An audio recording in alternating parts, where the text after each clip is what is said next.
Welcome back. If you just joined us, you're watching the News at 10 live on Channels Television Lagos. A reminder of our top stories. Academic activities come to a halt in some universities across the country following the start of a 2-week warning strike by ASUU.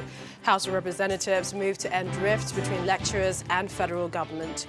President Buhari restates his resolve to sanitize the NDDC, says over 3.7 billion naira recovered from directors of the agency and its contractors, inaugurates the Commission's Advisory Committee.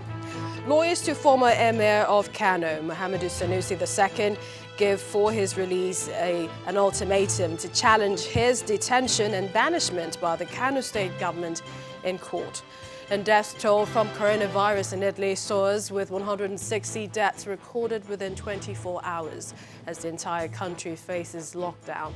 We have later business, sports, news from Abuja, the FCT, and later international news from our London studios. Our website, channelstv.com, has more information on our top stories and others. Subscribe and watch Channels Television's live stream on YouTube and other social media platforms using your mobile device browser, or download the Channels TV app for Android and iOS devices from their respective stores. You can also watch us via your smart TV platforms on Apple TV, Android TV Fire, and Roku TV. The Senate is setting up a joint committee to engage with the executive over the crash of oil price in the international markets. The joint committee is to engage the executive arm of government on measures to be taken to insulate the Nigerian economy against the impact of the crash of crude oil price globally because of the coronavirus outbreak. Our correspondent Linda Kigbe reports. The crash in the price of crude oil is causing tensions across global markets and economies, and it's also a concern for the Senate. Oil prices have plummeted by over 25% as Brent crude fell to $36.32 over the impact of coronavirus on demand outlook and the face-off between Saudi Arabia and Russia over production cuts. The current situation. Senate President Ahmed Lawan is worried that Nigeria's 2020 budget could be in serious trouble as coronavirus continues to hit hard on crude oil prices in the international markets. I will suggest here that in order for this Senate to be proactive, we form a joint committee. This joint committee will continue to engage with people in government, as well as people outside of government, where we can be abreast with all the necessary information. What are we going to do? As the Senate mulls the volatility of oil prices at the international market, its Committee on Finance meets with the Accountant General of the Federation, Mr. Ahmed Idris, to discuss the status of the country's excess crude account. Mr. Idris gives a breakdown of how monies in the excess crude account shrunk from $350 million to $71 million. Largely, the last of the expenditure in that account, from the analysis that has been distributed, is $250 billion US, which is an investment in the Nigerian Sovereign Investment Authority. There was also another expenditure in the account, which is for payment for the purchase of Super Tucano aircraft.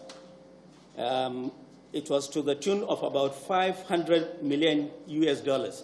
According to the Accountant General of the Federation, the federal government has released the sum of 493.92 billion naira for personnel costs for January and February 2020. However, the federal government is yet to release any amount out of the 340 billion naira it planned to release for capital expenditure for the first quarter of 2020. Linda Akibe, Channels Television News. Let's change lanes now and head over to our Abuja studios where Linda Kigwe has some more stories. Hi, Linda. Hello, Millicent. Now, oil is also the issue in the House of Representatives, where lawmakers have resolved to set up an ad hoc committee to investigate spill cleanups and remediation in the oil-producing states in the last 5 years. It would also probe the activities of a National Oil Spill Detection and Response Agency, NOSDRA. The resolution of the House is sequel to a motion by Representative Abubakar Fulata, who raised concern that the annual report of the Department of Petroleum Resources indicated that 569 incidents of oil spills were conveyed. The lawmakers are worried that the oil-producing communities continue to complain of belated joint investigative visits, inadequate oil spill cleanup and remediation. The deposed Emir of Kano, Mohammed Sanusi, has been conveyed to Away local government area of Nasarawa State, where he has been banished to. The former central bank governor was moved from Kano to Abuja in a private jet last night before he was transported to Nasarawa State. A police helicopter conveyed him to Lafia, the Nasarawa State capital, this afternoon from where he was taken to Away. The former CBN governor, who broke his silence in the video that surfaced on the internet today, says his removal was best for him according to God's plan. In the video recorded in Hausa language, the former Emir of Kano says there is no reason to be sad over his removal. Idan ranakun nan sun zo, ko ana so ko ba a so sai an tafi. Saboda haka mu mun karbi dukkanin abin da Allah yi. Mun yadda, mun gode, mun yi farin ciki, kuma mun san shine alkhairi a gare mu. Muna godewa al'ummar Kano a dukkanin shekarun nan, ƙauna da suka nuna mana, da soyayya, da biyayya, da addu'o'i. Muna godewa dukkanin waɗanda suka taimaka mana a cikin harkar mulki, 'yan majalisanmu da hakimai da suka ba mu goyon baya. Muna godewa 'yan uwa na zumunci waɗanda suka tsaya suka kare martabarmu da martabar gidan nan. Muna kira ga al'umma a zauna lafiya. Wanda Allah ya ba wa sarauta, mun umarci iyalanmu da 'ya'yanmu da waɗanda muke da iko a kansu, duk wanda Allah ya bawa al'umma suka yi mubaya'a su je su yi masa mubaya'a, su bi shi, su kare martabarsa, su kare mutuncinsa, saboda martabarsa da mutuncinsa ita ce martabar wannan gida.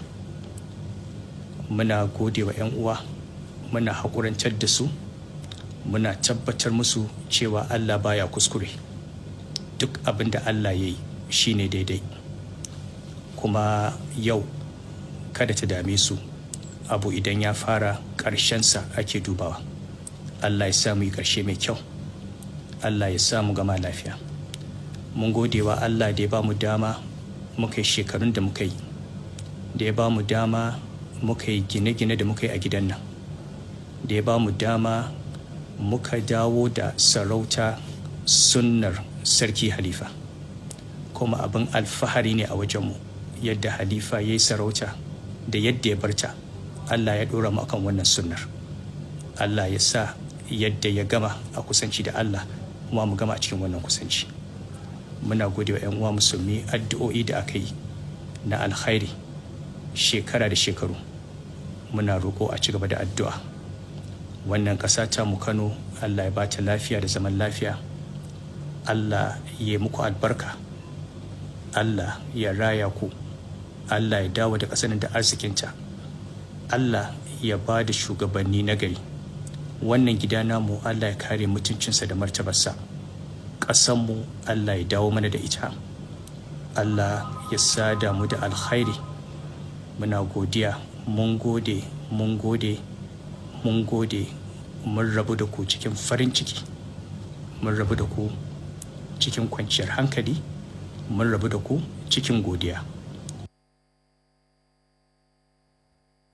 Meanwhile, the embattled former Emir of Kano may have taken his dethronement in good faith, but he appears poised to launch a legal battle to secure his freedom.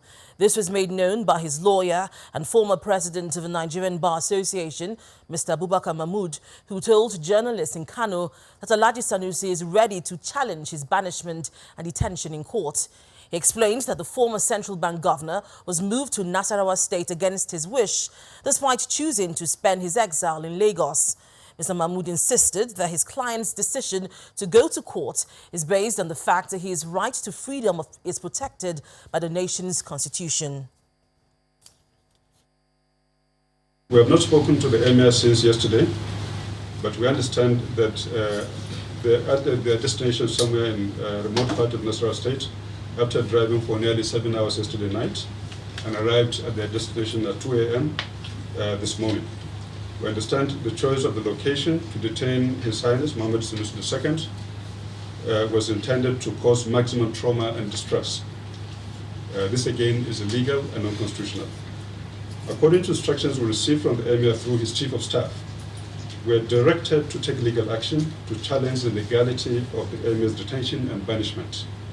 We have the firm view that this action is illegal and unconstitutional. Section 35 of the Constitution of our country guarantees every citizen the right to personal liberty. The basis of the denial of personal liberty are set out clearly in that section of the Constitution. None applies to the case of the Emir. The archaic practice of banishment of deposed emirs, a colonial practice, has no basis under Nigerian law or the Constitution. We are totally perplexed at the resort to this practice in present-day Nigeria by its political leaders. The illegality of this practice was pronounced by the Nigerian Court of Appeal in the case of Attorney General of Kebbi State against His Royal Highness Al-Haji Al-Mustafa Jokolo and others. If by tomorrow morning no good news is received by us about his release, we'll then be approaching the courts appropriately. When the News at 10 returns, Senate passes the Companies and Allied Matters Amendment Bill 2020, optimistic that the document will build investors' confidence in financial markets. That's in business news. Join us again.